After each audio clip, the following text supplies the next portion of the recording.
Armed Services Authentic Hat Gear by New Era Caps. We are joined tonight by a very special guest, uh, Dominic from New York Sports Show.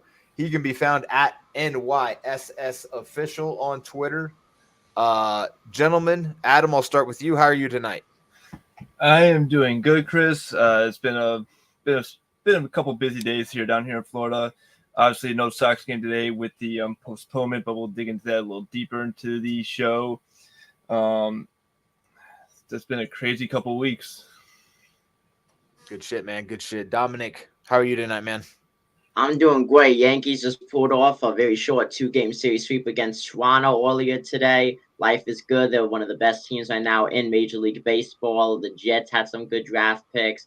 So I'm just a happy New York sport fan overall, but when it comes to baseball, I'm more than satisfied. Absolutely, man. I got a couple of Yankee friends, on Twitter and in real life, and then obviously multiple Mets fan, as I am a Mets fan. So yeah, New York baseball is a lot of fun right now with both teams being good. It's the crosstown rivalry is always more fun when both teams are at least decent. 100%. So tell us, Dominic, about your show, kind of like your where people can find you, where what kind of content you put out. Give us a little rundown of what you guys do over there.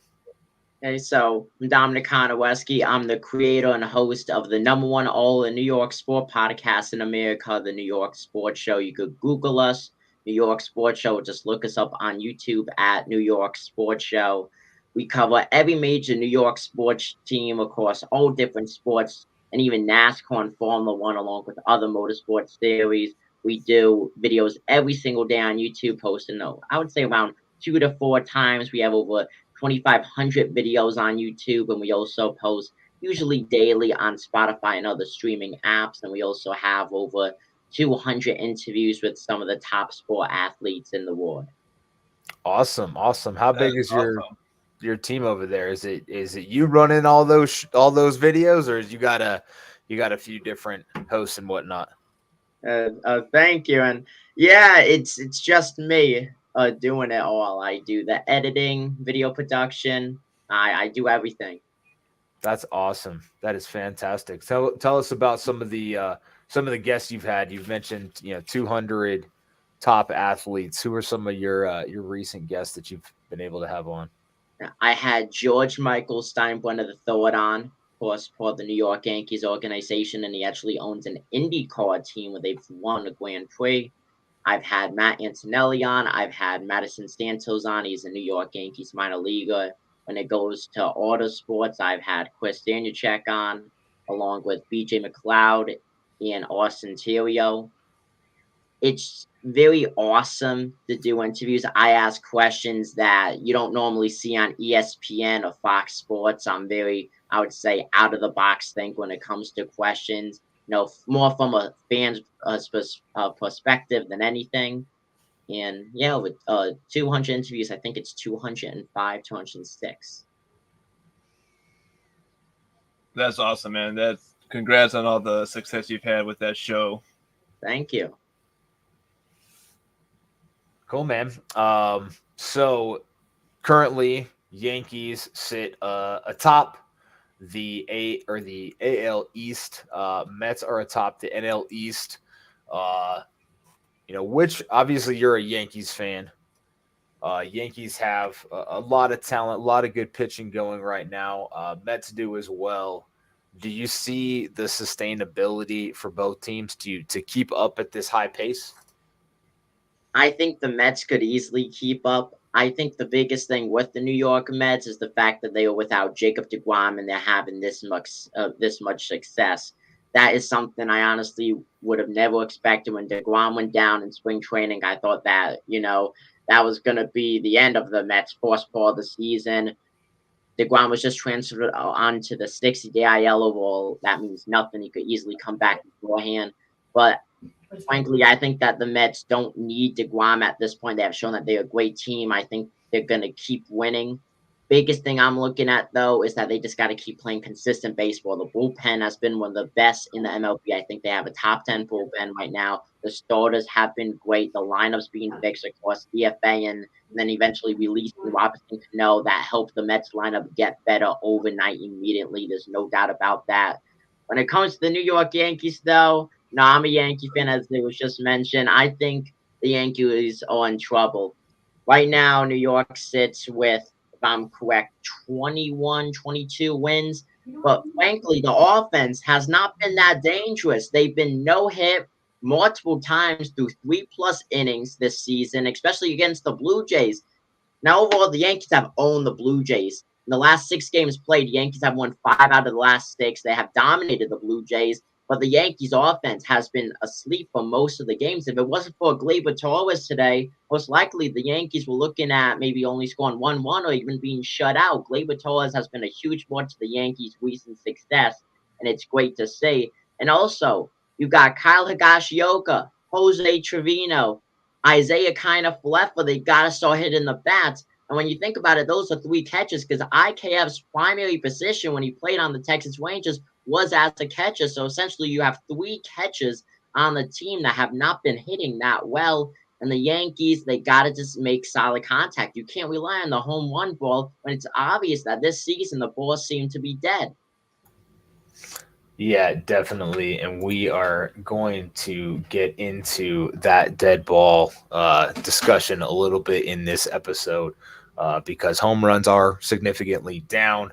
Uh, it's not like, no hitters are up, although we've seen 2 in the last week.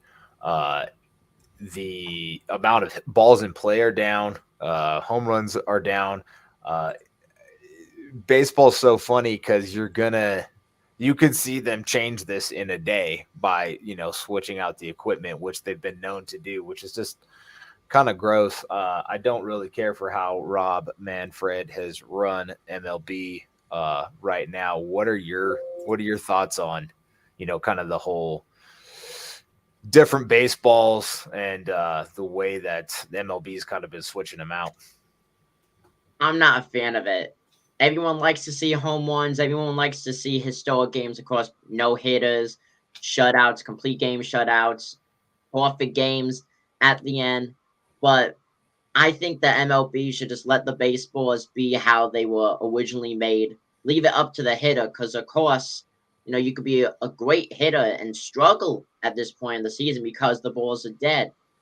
And frankly, it messes up everything. You can't have a true all-star vote. You can't have a true MVP vote, Silver Slugger, whatever you want to call it. Same thing with pitching, a true Cy Young winner, because these balls are dead. You don't really get the true potential, the true playing style out of these players. And then, of course, the MLB, as you said, that they could change it overnight. Will they? They probably will in the summer months, to be honest with you, when the home run derby's coming over. But frankly, it's looking really bad for baseball because it's obvious that they are doing some funky stuff to these baseballs.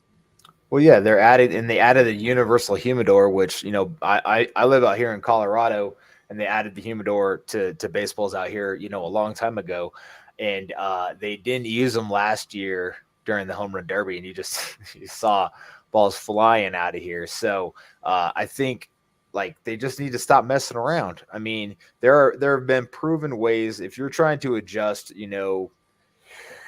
the benefit of pitching, you can raise the mound, you don't have to adjust the equipment, and pitchers are even going to feel this as well. They a couple of pitchers have said they couldn't get a good grip on the ball, and they still are rubbing baseballs with mud. I mean, this is just the weirdest like old school ritual I've ever heard of a major sports organization, how they make their equipment. So I hope they figure it out and get it to where it's just kind of an equal playing field to where the equipment isn't benefiting either side.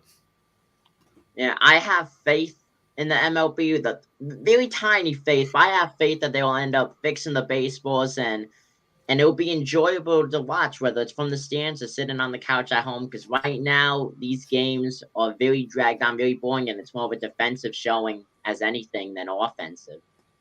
for sure. Dominic, I have one question for you. I know we kind of rushed into the season with the lockout ending in early this year. We had that short spring training. Are you concerned about the health of both the Yankees and Mets for a stability of 162 games? We've already seen a lot of teams deal with key injuries to some of their players. How concerned are you with injuries for the Yankees and Mets going forward? I'm not that concerned because I feel like we passed the point where we would see injuries this early on from the season from that MLB lockout and the shortened spring training. I know the Mets, they just put on the 60-day IL. He's probably out for the season. Sean Reed Foley, he has a partial UCL tear, got Tommy John surgery actually today. Overall, I'm extremely, extremely surprised. I don't want to jinx anything, but I'm extremely surprised that the New York Yankees have not really had any injuries this point in the season. I mean, usually the past several seasons, we've seen the next man up game, and we haven't really seen that. So overall, I think that overall teams are going to be fairly healthy.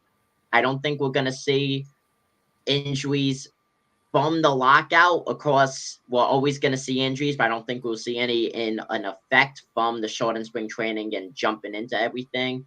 I do think, though, that the MLB could have extended spring training by at least another week, to be fully honest with you, and then just extend the regular season a little bit longer, or add more double headers because it was extremely rushed in. It does feel like there's, not extending the regular season and having the amount of games that we've had already, amount of double headers we've had seems kind of ridiculous. Mets, I mean, because you still have to factor in real reasons for double headers like rainouts and things like that. So, Mets had two rainouts in Philadelphia and had, multiple double headers with the Braves. So they still need to make up those games with the Phillies. And now they had yesterday off and now start a 16-day straight with a game every single day. So that's going to wear on these teams, and hopefully, they have and right. This happens right after the rosters had to be reduced from 28 to 26. So we'll see. Knock on wood, if the things can continue, these healthy teams can continue. I did have a question that you kind of made me think about an earlier episode we had. You talked about like watching the game at home and it being enjoyable. I was wondering if you had a chance to check out the Apple TV broadcast yet, since Apple signed an exclusive deal for like Friday night games on Apple TV. Have you had a chance to check that out yet, Dominic? I've had a chance to check out very briefly, and I gotta say, it was the poorest broadcast I ever seen in my life. Those announcers have no clue in the world what baseball even is, it seems. And why Friday night? Friday night is the best night to watch sports, and they ruined it. They ruined it so bad, it's embarrassing. I don't get why anyone thought that would be a good idea to have Apple TV broadcast games on Friday night. So many people now cannot even watch the game because it's on Apple TV, and it's the most annoying thing ever. I've seen a lot of clips from it. Twitter's blowing up about it. It's the dumbest thing ever. And those announcers, I don't know about you guys, I never heard of any of those people in my life. They could have got better known people. You're telling me that no one else could have fit in at least a better person in at least one of those announcer spots? I could do a better job announcing than those people, 100%. I mean, we were not contacted by Apple, so we feel disrespected. Yeah, Adam is a big Apple supporter, has Apple TV and Apple Watches, and I have an Apple iPhone. I have a lot of Apple stuff. So I'll say one thing about Apple. My living room TV could pick up the broadcast. My bedroom TV, which I do have the Apple TV app on it, was not able to pick up the game for some reason. So it's like, okay, I have the Apple app on two TVs. Half of them work. What's the point? I mean, there is no point. I agree with Dominic. It was pure awful. I mean, it was just awful from start to finish. It's embarrassing for the sport. It's like listening to Joe Buck on steroids. It's horrible. It's scary. It gave me nightmares. I hated it. I was telling Adam, I missed the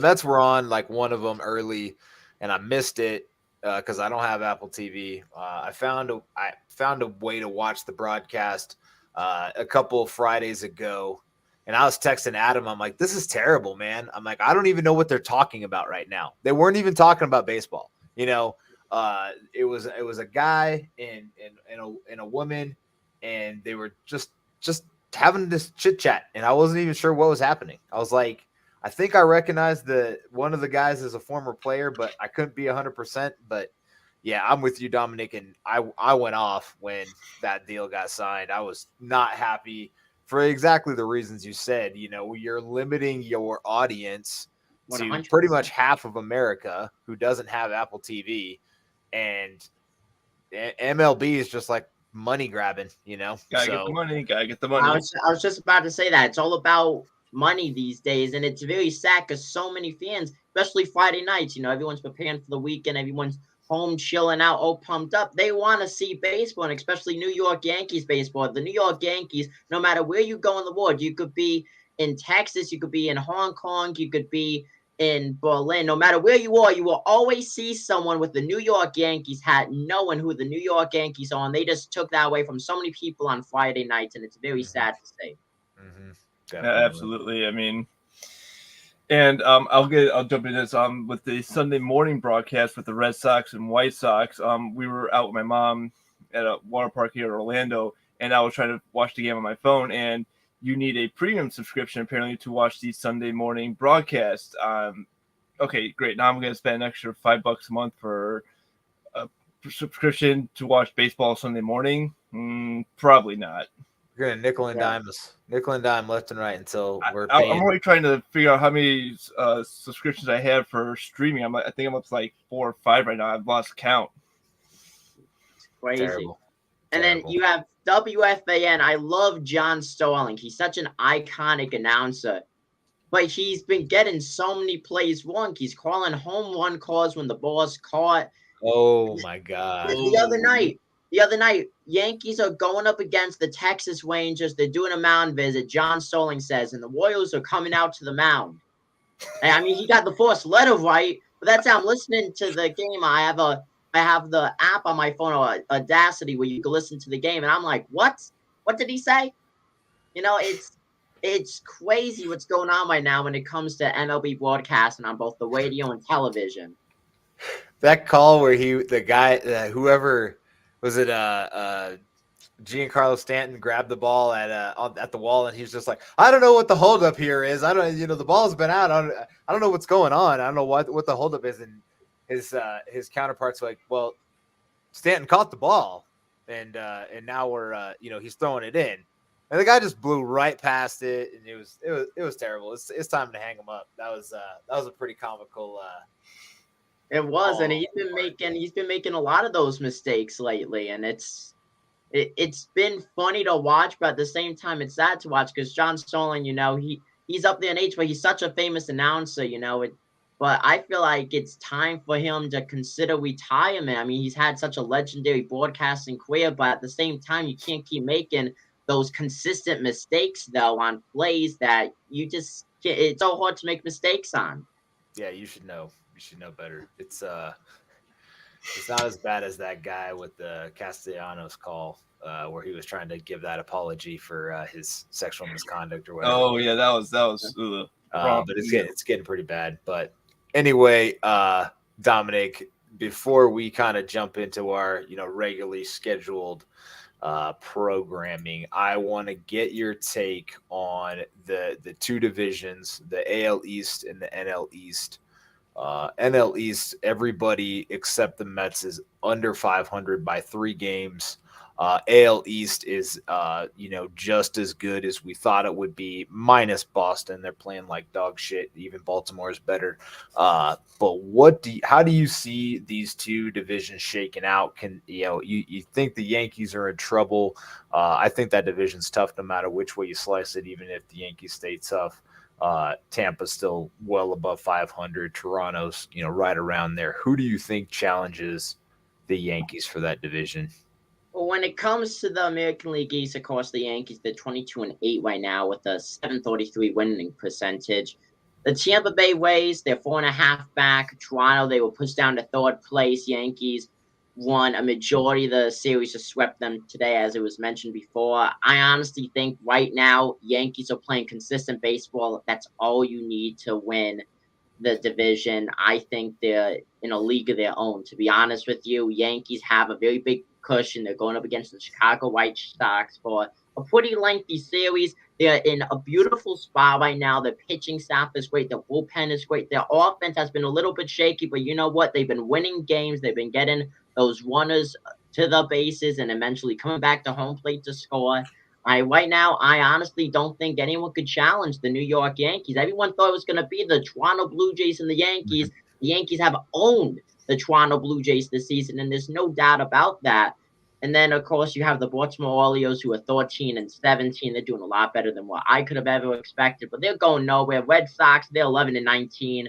They're about to fall 10 games below 500.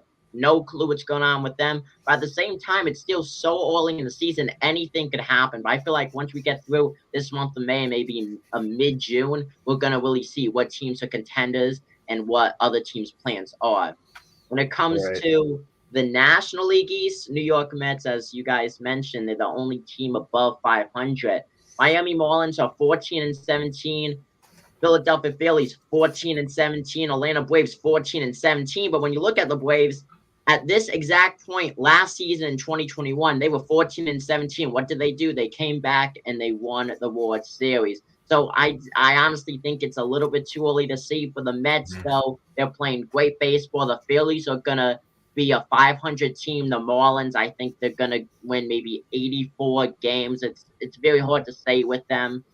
The Atlanta Braves, of course, the loss of Freddie Freeman is a huge, huge, huge downside now with this 2022 team. But of course, they're getting Ronald Acuna Jr. back. That's going to be great. But I don't think this is going to be a playoff team, though, without Freeman, because he just provided that veteran experience, the true winning mentality. And he was a grinder. You know, he played almost every single game multiple times with the Atlanta Braves every single season. He was able to give the team day in, day out, night in, night out, doubleheader out, consistent at-bats, and building up the pitch count. They lost such a valuable player.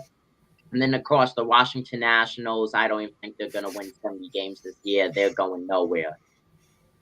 Yeah, no, I think that's a good breakdown right there. Fabulous breakdown.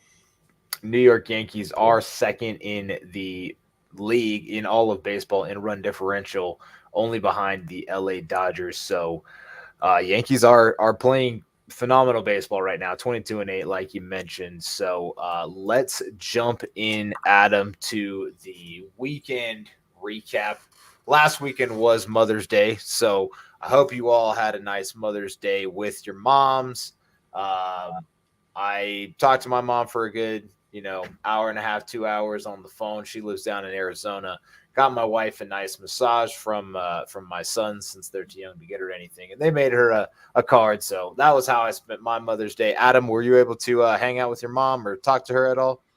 Yeah, we went to Volcano Bay. We spent the day at the water park. We purchased a cabana in the park for her, so we had like a nice little cabana. My sister, her husband came in, so she was celebrating Mother's Day as well. We hung out with our niece, so while they were relaxing, we took our niece into the kiddie area, kind of hung out with her, took her to some of the different water areas of Volcano Bay. Just had a nice day. It was absolutely gorgeous down here. Good shit. And then we talked to my mother-in-law, wished her happy Mother's Day as well. So yeah, we had a good Mother's Day overall down here. Good stuff. Dominic, how about you? How's your mom? She's doing good. I gotta say, my mom is one of my biggest supporters. She's helped me so much with the podcast, and I don't think I'd be this successful if it wasn't for her. You know, I got her a very nice gift. She's trying to plant a garden, so I got her a few things to help with that, along with a really big flower to plant that will grow seasonally. And I just spent the day with her, took her out for lunch. Yeah. Awesome. Good That's stuff. awesome to hear, man. That's awesome to hear. Thank you. So we had 3 series that we discussed last week: White Sox, Red Sox, Cardinals, Giants, and Rays and Mariners. Adam, break down your White Sox versus the Boston tea parties or whatever they're calling themselves now. So yeah, White Sox, Red Sox, battle of the Sox. I gotta say, nervous going into this series, just the way the White Sox have been playing. They pretty much have been underperforming this entire year, but somehow they managed a sweep in Fenway. If we recap, we both, Chris, have taken the series 2-1, so we were both correct on that one, but we did not see a sweep in the Magic 8-Ball. But White Sox win the first game 4-2. They had to come back in game 2. Win 3-1, and then they squeak out a win 3-2 on Mother's Day. This is more situational hitting for the White Sox this season. I think this is the first time I've seen the White Sox actually play more situational hitting. I mean, we had Robert hit a homer in game 1, and then they had to rally late in game 2. They tied in the 9th inning, then took a 3-1 lead in the 10th inning before finally closing it out. Again, just a little bit inconsistent from the White Sox. Their defense hasn't been great. Their defense has been a little faulty. We saw that a couple nights ago with the Guardians where they blew a 6-run lead. They just had some bad defensive plays. They had a chance to close out that game, but obviously the defense has been shaky. But as we talked before, the Red Sox, I mean, we thought they'd be in the mix with the Yankees, Blue Jays, and Rays in the AL East, but they had just not been performing at all. I mean, Trevor Story going over to the Red Sox. I mean, if he doesn't perform with the Red Sox, this could look like the biggest free agent bust from this past offseason. I mean, the Red Sox did pour a lot of money into him going into the season. They thought it was going to be a great addition to that offense, but he has underperformed well for Boston. Their pitching hasn't been up to standards, and I don't know, maybe Cora's doesn't have that little mojo that he had a couple years ago with the Red Sox in 18 that dugout, taking them to the World Series, and maybe this is the year that the Red Sox finally kind of come back down to earth. And if they finish behind Baltimore, fire the front office, fire everybody. I'll say that. 100%, you gotta fire everyone. I mean, if you finish behind the Baltimore Orioles, who have not been a legit contender since 2017, 2018. I mean, every player on the Boston Red Sox, everyone in the Red Sox organization will be questioning their lives and careers up to that point. I mean, you gotta try to be bad, like really, really bad to go behind the Baltimore Orioles, and here they are. The Orioles have 2 more wins than the Boston Red Sox. And Trevor Story, I don't even know why Trevor Story was such a hype free agent. I don't think he's that good of a player. Not to mention he's had several injuries over the past several seasons. I'm happy the Yankees never picked him up. I do think he's going to be a free agent bust. That's a big call. That's a real big call. Yeah, White Sox get the sweep. Red Sox look like garbage right now. But you never know. I mean, like we said, Braves were under 500 last year. I mean, not as bad as the Red Sox are now, but we'll see if they can't get it together. The next series to talk about is the Cardinals-Giants. Split a 4-game series 2-2. Cardinals won the first 2. Giants bounced back with the last 2. Adam had the series at the split. I had the Giants winning 3-1. I can't call a Cardinals game to save my life this year. I have no idea when that team is going to be good and when they're just not.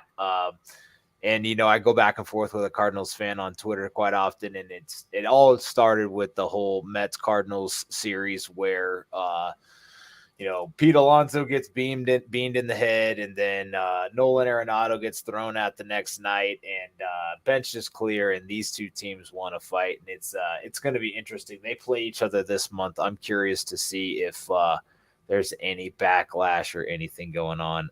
Dominic, did you catch that series with the Cardinals Mets where there was some ruffled feathers? I saw clips of it. I did not watch the full games, to be honest with you. I think it's wild, though, that the Mets batters keep getting hit. We're going to see some serious injuries if that happens. I know one game, Lindor, I don't know if that was against the Cardinals, though, but I know in one game, Lindor, he got hit in the face. That's something that is very unacceptable, especially when it's intentional. Now, look, if you want to hit a guy intentionally, do that, but don't aim for the head. Don't aim for the face. There's no excuse for that. Mm-hmm. And I do think there's going to be a lot of bad blood the next time these two teams meet that will result in some ejections, because the Mets, that they can't allow that to happen. You know, it's gonna be something big that's gonna go down. I really do feel that. Definitely, and they do lead the MLB in hit batsmen by a pretty good margin. So they it's a joke between a friend of mine and I. You know how often they're going to get hit, and it's I'd love to see if there's some some if a sports book puts a number out for the over under on how many times the Mets get hit every night because it seems to happen at least once a game, if not multiple times.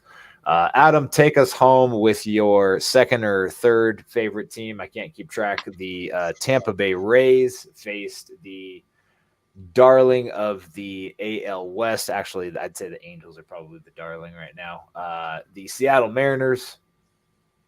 Take Yeah, us home. so we'll go with my wife's favorite team, but my if I'm looking at a third team on my tier, I also cheer for Arizona. So, but yeah, Rays take the series 3 games to 4. They take the first game 4-3, second game 8-7, third game 8-2, drop the finale 1-2, and then Rays just unfortunately when they go to the Los Angeles or Anaheim can't find a hit to save their lives right now. Um, Dominic, I want to get your opinion on this because the Rays for the longest time have shown that you don't need star players, you don't need that multi-million dollar roster, multi-million dollar players on that team. They have stayed competitive in the East since 2009. I'll even go back to 2018 when they almost made that wild card run at the end and came up a little short. But the Rays, for some reason, just know how to stay competitive. With the Yankees, Red Sox spending money, with the Blue Jays spending money, the Rays just know how to keep competitive. And I give full credit to the front office, Kevin Cashman down in the dugout. Um, as a Yankee fan, every time you see the Rays come into town, what are your thoughts on the Rays? Do you kind of fear them? Do you kind of try to figure out what they're doing and how they're staying successful? I think the biggest thing that the Tampa Bay Rays has done is Moneyball. We saw the Oakland Athletics doing now. The Tampa Bay Rays are doing it. They are getting not the bigger power hitters, but guys that could get on base, and that's how they're winning games. Last season, if I'm correct, is the first time in franchise history that the Tampa Bay Rays won 100+ games. I'm pretty sure. And you know what? That's just what they're doing. They're getting on base. You don't need a lineup of 9 guys that could go yard every single game. What you need though is 9 guys that could at least consistently get on base, whether it's hit by pitch, drop third strike, walk, or even a hit. Just get on base, and you know what? That's how you're going to win ball games.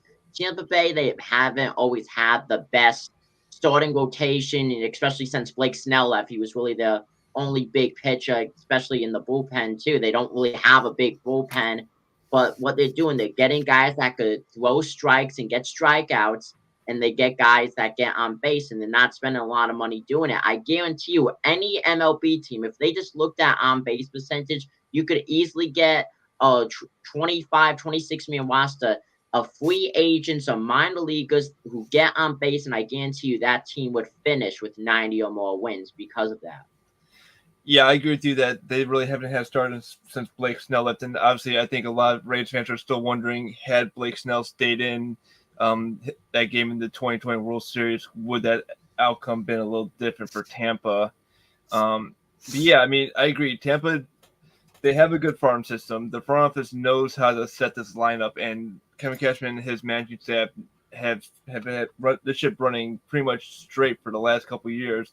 And they're showing that you don't need that multi-million dollar payroll to win. They can win with the players they put on. And I also want to say last year was the first year I think they brought in a high power hitter to the lineup when they traded for Nelson Cruz at the trade deadline from Minnesota, bringing that bat to Tampa. So, but yeah, you make all good points down with Tampa. Chris, you want to fill in anything with your thoughts on the magical Tampa Bay Rays?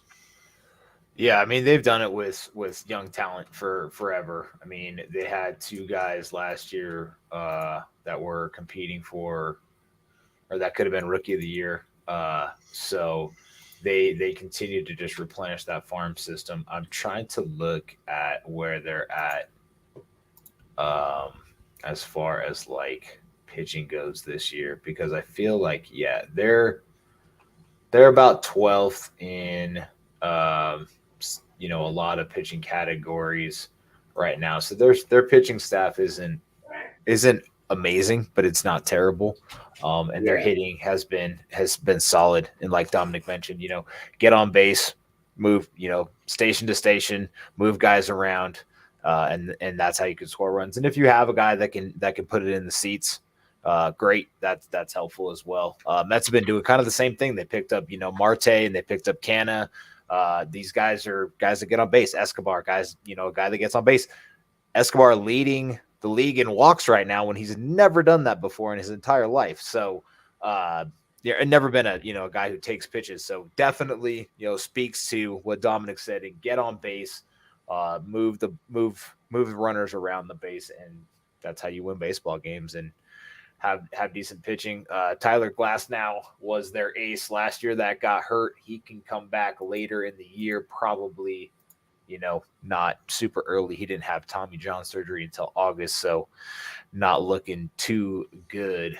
But Rays, win another 3 out of 4 from a solid Seattle team. I thought they would struggle traveling out west, but clearly not. Maybe Seattle's just not there yet.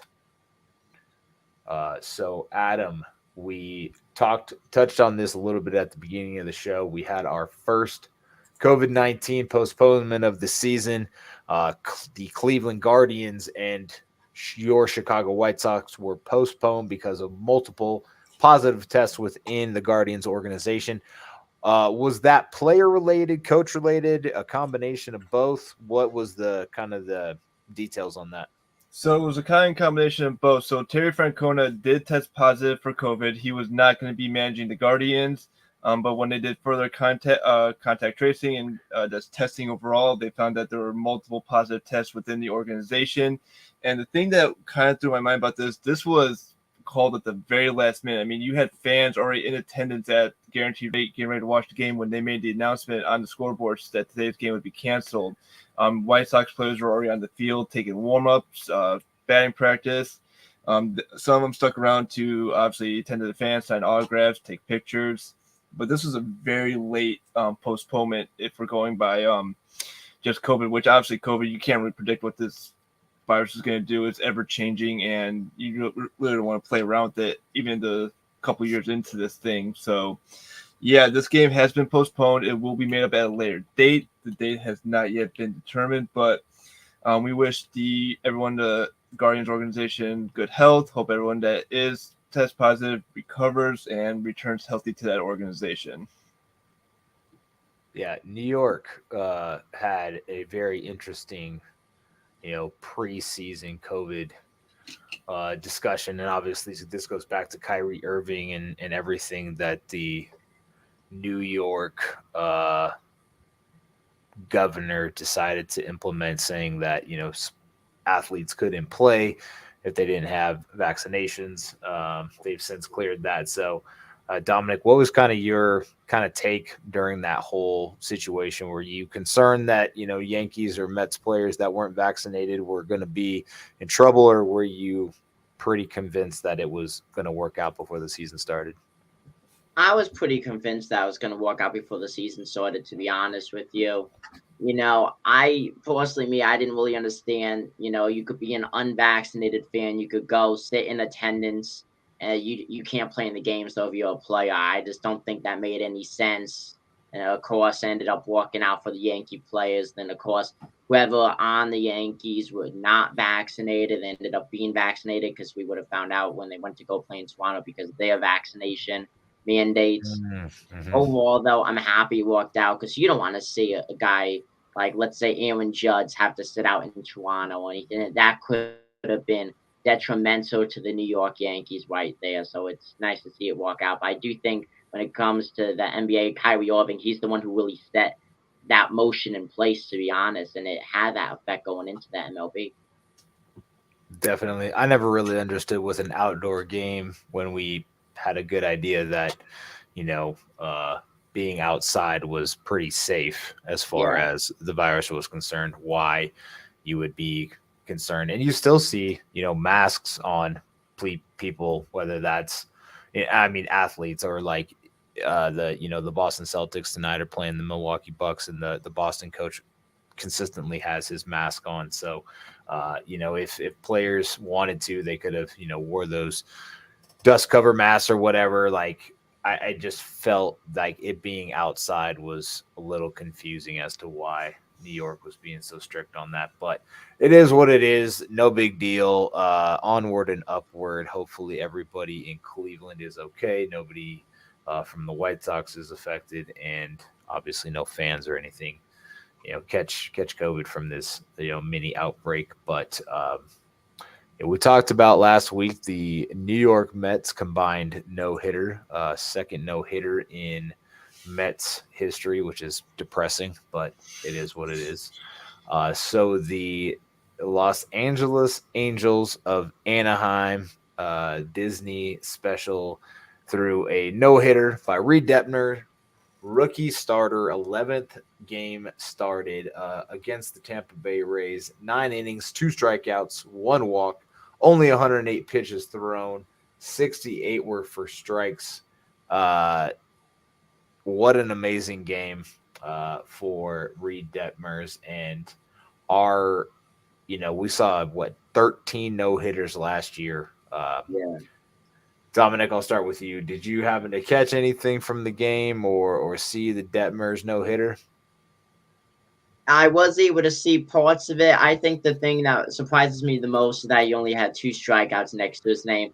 But I also want to add, for a majority of the game, he retired the first 15 batters in a row. He had a mini perfect game going for a while. There was a perfect game watching, and then of course he allowed the walk. But overall, this was more of the LA Angels position players more than Wade Depner pitching. They made majority of the outs. He only had 2 strikeouts. That's huge right there. And an 11 start. His 10 previous starts were nothing really to look at. He was, I would say, a C minus pitcher. Now here he is. He is in the Los Angeles Angels along with Major League Baseball's history books for throwing a no hitter. Yeah, I think he had like a 6+ ERA. Nothing special. Adam, what's your take on this no hitter? I mean, anytime you see a pitcher throw a no hitter, it's just absolutely amazing. It's difficult to go out there to pitch to begin with, but when you limit hits and when you go even further and pitch a perfect game, it's just pure luck going out there. I mean, any pitcher can do it on any given day. I mean, we saw it last year. We had a rookie in Arizona on an early career throw a no hitter against San Diego. We saw again 13 no hitters last year, so we're already 2 no hitters into the season. It's just unbelievable. I mean, congrats to Demetrius on throwing a no hitter against the Rays, and obviously, if you look at the Rays Twitter account, they obviously recognize the special circumstance they were in, but they tweeted a prayer circle with a hit for today's game. Like, please let us get a hit. I think the biggest question surrounding all this now, Wade Depner, is he gonna be a good pitcher now? Because all pitchers need really is just a tiny ounce of momentum, and they're able to go off that. Is he gonna be a solid pitcher now for LA, or is he just gonna go back to being an up and down, inconsistent guy? I completely agree, and I think the one thing to look at is when he goes out for that start after the no hitter, will he keep it up or will he kind of regress? We see a lot of pitchers after they pitch a no hitter or a perfect game. Some have been able to maintain that consistency going forward into that second game. Others, they give up 9 runs within their first 2 innings because they're dealing with arm soreness, they're dealing with dead arm, just fatigue from pitching a complete game, throwing over 100 pitches. It takes a lot out of you. So we'll see how he does in the second game because that will be my biggest concern. Yeah, we'll be on the lookout. Yeah, and that also brings up Nestor Cortez. He had a no hitter going for, if I'm correct, 7 1/3. He threw over 100 pitches. I wonder how he's going to be in the upcoming Chicago White Sox series. That's going to be interesting because he has a 1.41 ERA right now. Yeah, he's been electric for the Yankees, along with the rest of their pitching staff. Before we move on, there's a couple minor notes from the Angels no hitter in the, I don't know, 8th or 9th inning. The Rays threw out an outfielder to pitch an inning, and Anthony Rendon decided to hit from the left side of the plate, which he's never done in his Major League Baseball career before. Ron Darling of the Mets once said that, if the opposing team is going to throw position players on the mound that everybody should hit from the opposite side that they do, just to because I mean at that point it's probably over. But Rendon decided to hit a home run, and that was his only. He'll probably retire with one home run from the left side of the plate. So that was a cool little tidbit. And then lastly, Noah Syndergaard decided to take a small shot at the Mets, calling Reed Depner's no hitter a real no hitter as opposed to the Mets combined no hitter. And then when he got called out on it, tried to back out, but then came back and talked even more shit on Twitter. So Noah, I'm sorry you're gone, and I'm sorry you're sad, and you're Marcus Stroman in the West Coast. But either way, moving on. The ever-changing game of baseball. We have seen, 2 no-hitters this year already, 13 last year, like we said. Home runs are down. We have bigger payrolls, which doesn't necessarily equal a World Series, although I think we talked about this earlier that the last 20-some World Series champions have been in the top 11 in payroll. But there has not been a World Series repeat champion since the New York Yankees. Adam, how is the game changing? There's multiple conversations going on about the shift, robot umpires, dead baseballs, live baseballs, humidors. Do we have a normal major sport, or is this just an experiment at this point?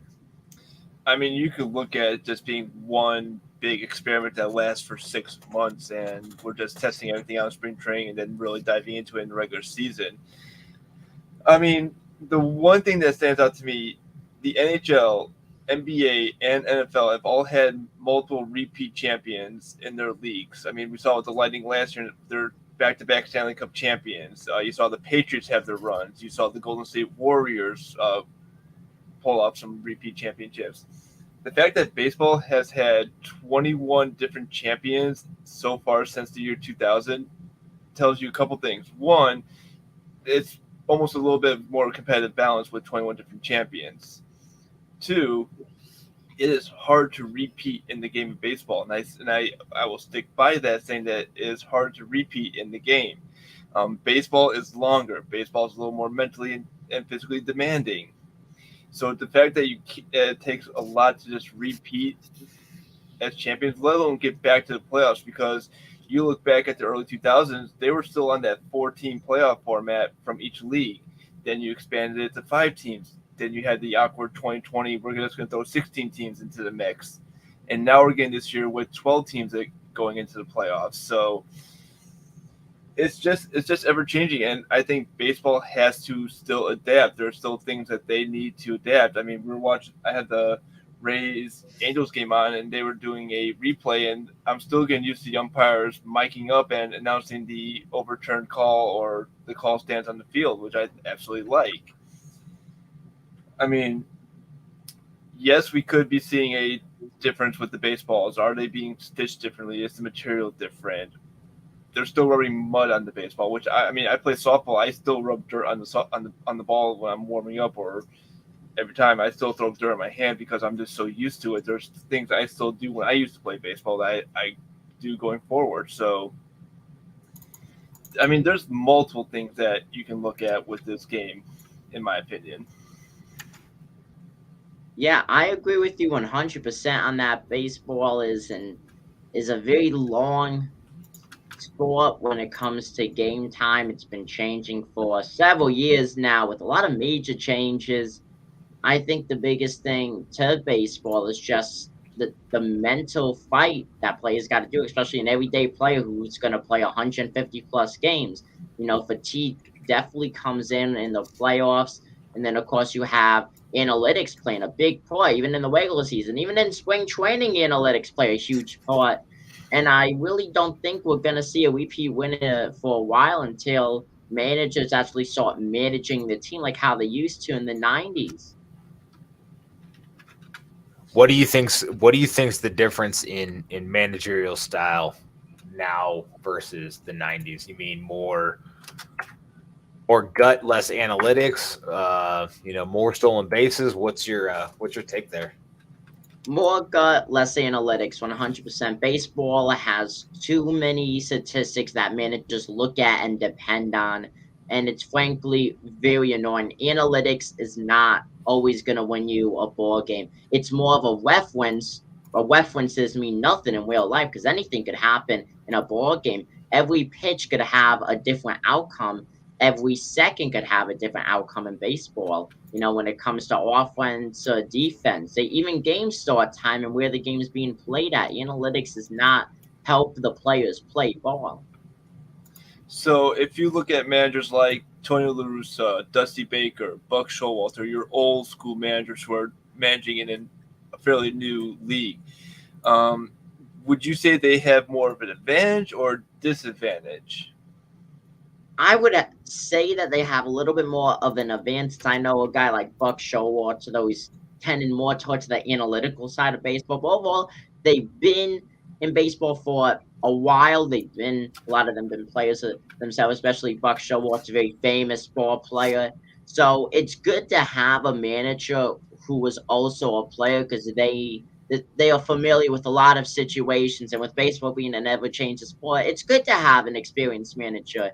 You don't want a guy like Aaron Boone who's coming out into this analytical base what he doesn't know what it's like to manage in the late 90s, early 2000s because he was a ball player then. A guy like Buck Showalter, even though he's tending a little bit more towards analytics, I do think he has a huge jump on a lot of other managers because he has that old style play, that skill in his mind. I mean, 100%. yeah, I agree with you I 100% agree. on that. So, what you got, Chris? Yeah, I mean, baseball is a hard sport to repeat in for all the reasons that we've mentioned, and it's such a team sport. You look at the teams that from other leagues that have repeated. It's very superstar driven. Tom Brady drove a lot of those championships for the Patriots. All he had to do was change teams, and he won another one with the Bucks.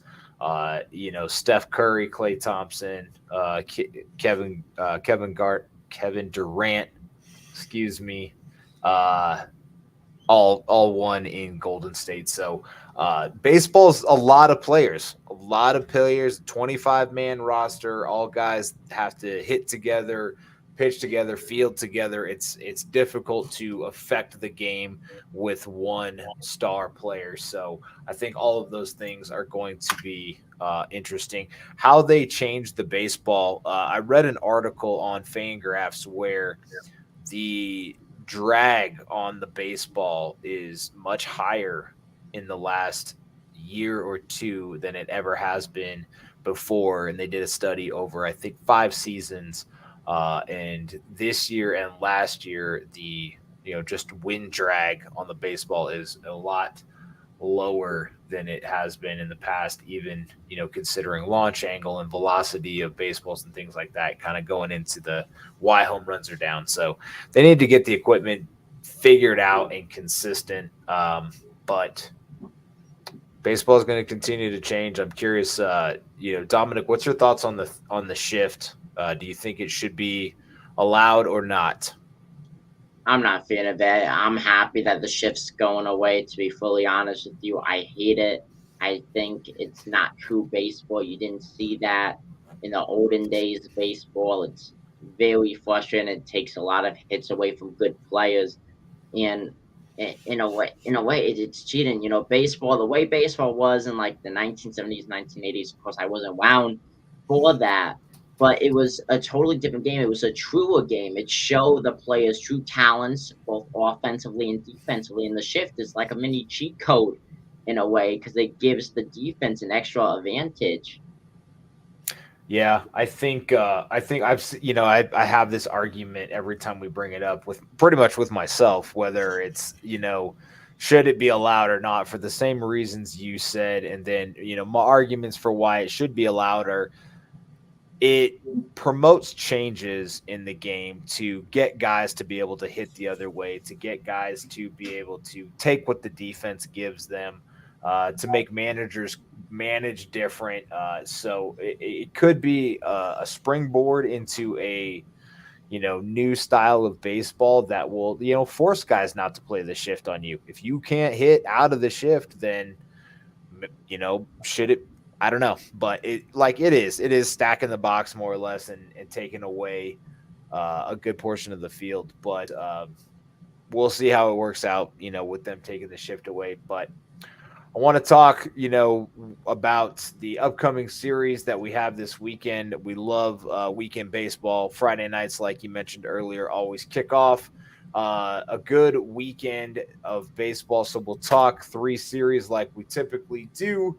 Actually, for this week, because we have some good ones. And since you're on the show, we'll do both New York teams and then throw a couple others in there. So Yankees, White Sox, you guys are the fans of these teams. How's this series going to shake out?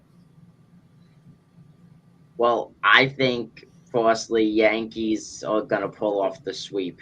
I'm being fully honest with you. Yankees come in with a 22-8 record. Obviously, one of the best teams in baseball. White Sox in a mini struggle, one game above 500. They're 15-14. Their offense has been inconsistent, in my opinion. Their bullpen has not been up to par. Their starting rotation is solid, but frankly, though, it needs improvement. They need an ace in there that can provide a true veteran presence. I feel overall, Yankees come in. They're on a huge hot streak. They've won, what, 7 series in a row, coming off of a sweep. Yes, it's on the road. Yes, it's going to be harder. It's a 4-game series set. But overall, I think it's going to be a perfect opportunity for the New York Yankees to get on another big winning streak. I mean, you just laid out everything that I was fearing with this New York series coming in. We're coming into one of the hottest teams, the hottest team in baseball. They're sitting with I think it's 8-game winning streak if I'm looking at that correctly. Granted, the White Sox have been playing better. They're 7-3. They're 8-2 in their last 10 games. Their run differential has started to creep back up towards the positive. They're still negative 13 run differential. The pitching that we're throwing out there, we got Steve, Vasquez, Keuchel, and Kopech. Again, Keuchel looked a little better in this game against Boston. You got Dylan Cease, who's just been absolutely throwing flames to start the season. Michael Kopech has been everything we wanted him in the rotation. He is going to be on an inning limit season, so he's not going to pitch deep into games, but the run support for Kopech has not been there. Granted, he has a .93 ERA right now, which is just absolutely phenomenal if you're starting pitching. Dominic, I'm going to go with the Yankees also winning the series, but I say the Sox do squeak out at least one win. But I'll give the Yankees the 3-1 win on this series right now. Yeah, I think you're dead on, Adam. I got Yankees 3-1. Dylan Cease gets the win over Luis Gil on Thursday. It looks like that's who the Yankees are throwing out there, and then they'll have their big 3 with Cole Montgomery and Cortez going against Velasquez, Keuchel, and Kopech. That Sunday game should be fantastic. Looking forward to that. Moving over to the other New York team, the Mets welcome in the Seattle Mariners. Gonzalez, Kirby, and Ray going for the Mariners versus Chris Bassett, Max Scherzer, and Cookie Carrasco, who have all been fantastic this year. Yeah, we're going to sweep this series. This is the first series sweep of the year for the Mets because they haven't had one yet. They've won every series so far this season, but they need a series sweep. I can't believe they're losing to the freaking Nationals right now. But yeah, Dominic, how you see this series going?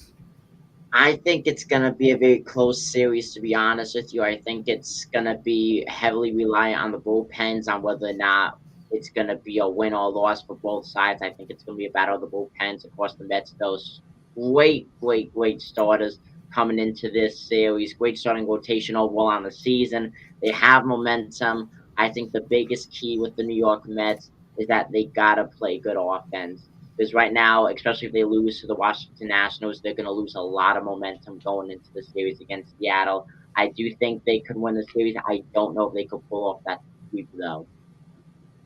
Fair enough. Fair enough.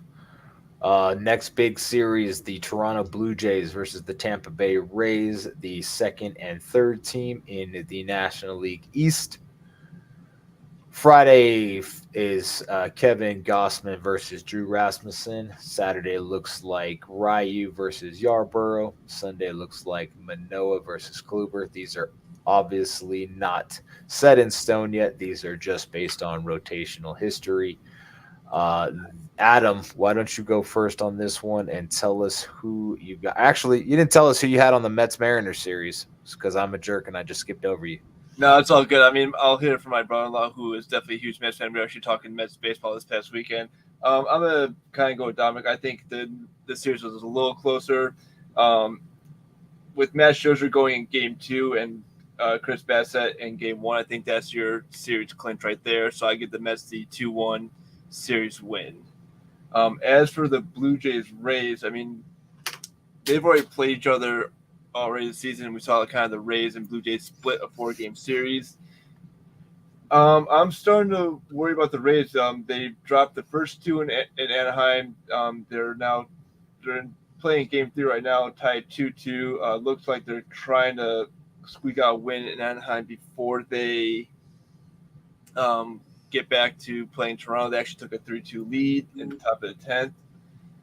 I'll still give the Rays a 2-1 series victory in this one. I think the Rays are still the better team over Toronto. I know Toronto has great hitters, Guerrero Jr., Biggio, but I still think that the Rays are going to play Toronto extremely well in this series. I'm going to have to really flip that over, give the Toronto Blue Jays a 2-1 win in the series. Tampa Bay, they're a good team. I think Toronto, though, is slightly better when it comes to offense right now.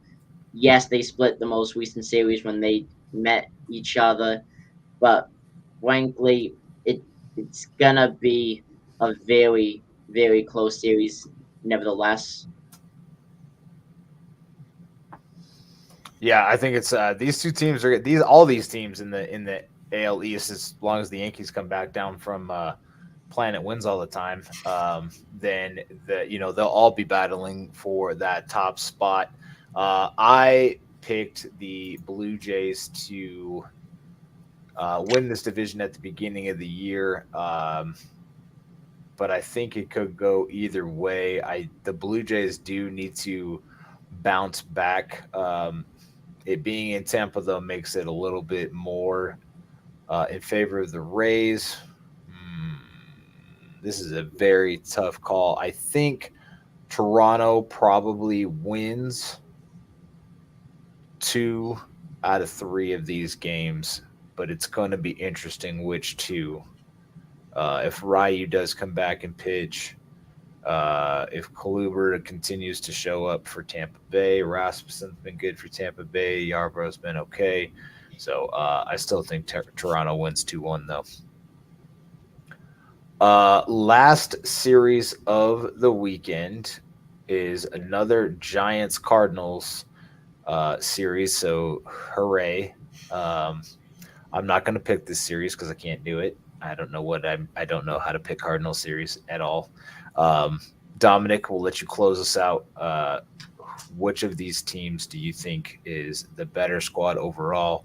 And we have Logan Webb versus Steven Matz on Friday. Good pitching matchup.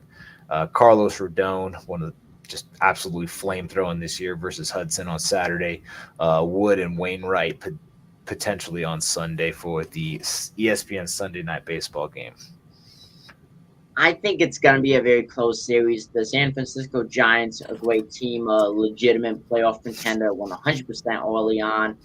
The Cardinals kind of been up and down, as you said, very hard to predict them. I do think that they're going to be a solid team this season. Definitely, I feel like a 90-plus win team. So two legitimate contenders going on for some early season baseball play. I do think the Giants are going to win this series, though. But I think we may see a game going to extra innings. It's going to be a heavily defensive game, and I cannot stress that enough. Awesome. Adam. No, I agree with you. I think it's going to be a heavy defensive series overall. I like the Rodon-Hudson matchup. Carlos Rodon in San Francisco has been such a great pickup for San Francisco. He was such a wild card in the offseason. Could he stay healthy? I know he had some injury issues last year, ending his career with Chicago. Again, yeah, I'm on the fence with this series right now. I think it can go either way. I think the Cardinals could squeak out two wins. I think San Francisco can squeak out 2 wins. I don't see a sweep in this series at all. I don't see any team taking this series a full 3. But I'll give San Francisco the 2-1 series win. I think Webb and Rodon kind of come out and show up with some pitching. I think Rodon goes a little deeper in game 2 than he usually does.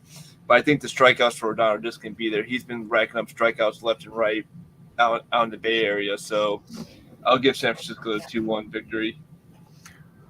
Yeah, Rodon has been throwing flames. I wish the Mets would have signed him. That was the dude I wanted them to close their free agency spending spree out with, but that's okay. They brought in lots of good talent and they're winning. So, Dominic, I didn't catch. Who did you have for that series?